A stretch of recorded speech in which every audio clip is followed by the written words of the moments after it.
Right breaking news చూస్తున్నాం. అమరావతి చట్టబద్ధత బిల్లుకు నిన్న లోక్సభలో ఆమోదం పొందిన తర్వాత నేడు రాజ్యసభలో మూజువానీ ఓటింగ్తో ఆమోదం పొందింది.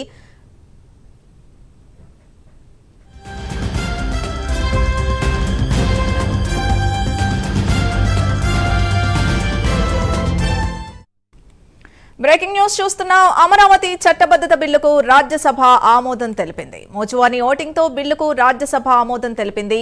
రాజ్యసభ నిన్న లోక్సభలో అమరావతి బిల్లుకు ఆమోదం తెలుపగా అమరావతి బిల్లు రాష్ట్రపతి వద్దకు వెళ్లనుంది.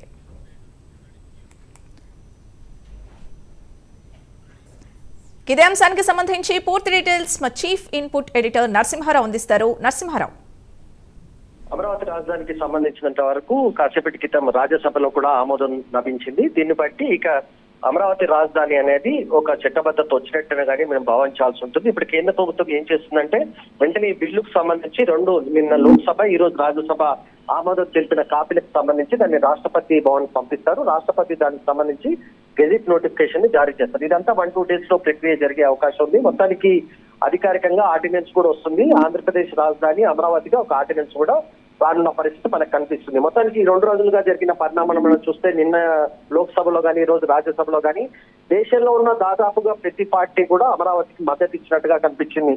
కూటమి పరంగా ఇండియా కూటమిని కానీ లేకపోతే బీజేపీకి సంబంధించి ఇండియా కూటమిని కొంత విభేదాలు వేరే విషయాలు ఉన్నప్పటికీ అమరావతి విషయానికి వస్తే మాత్రం కాంగ్రెస్ పార్టీ మద్దతు పలికింది. కాంగ్రెస్ పార్టీతో పాటు ఉన్న ఇతర పార్టీల మద్దతు పలికే, అదేవిధంగా బీజేపీతో భాగస్వామ్య పార్టీలుగా ఉన్న ఇతర పార్టీలు కూడా మద్దతు పలికే కనిపించింది.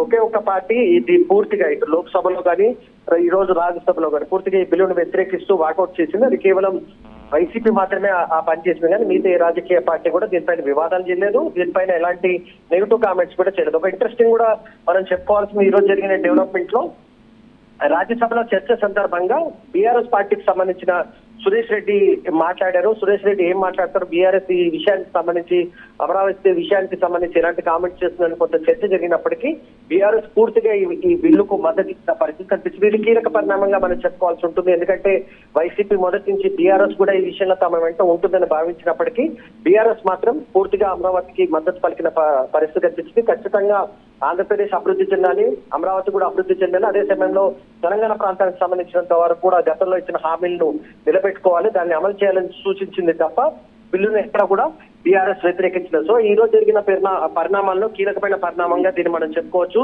బీఆర్ఎస్ పార్టీ కూడా మద్దతు అమరావతికి ఇచ్చినట్టుగా మనకు స్పష్టంగా కనిపించింది. హౌస్ లో మాట్లాడినప్పుడు రాజ్యసభలో సురేష్ రెడ్డి మాట్లాడిన సందర్భంగా ఈ అంశాన్ని ఆయనే స్వయంగా స్పష్టం చేసిన పరిస్థితి కనిపించింది. చాలా మంది నాయకులు మాట్లాడిన తీరును మనం ఒకసారి పరిశీలిస్తే ఇటు లోక్సభలో కానీ రాజ్యసభలో కానీ చాలా మంది నేతలకు సంబంధించినంత వరకు అమరావతికి సంబంధించిన ఫైట్ ఏ రకంగా కొనసాగింది, 5 ఏళ్ల పాటు అమరావతికి సంబంధించిన రైతులు వాళ్ళందరూ పోరాటాలు చేసిన విషయాన్ని కూడా చాలా మంది సభ్యులు గుర్తు చేసుకున్నారు. Right, thank you Narasimha Rao.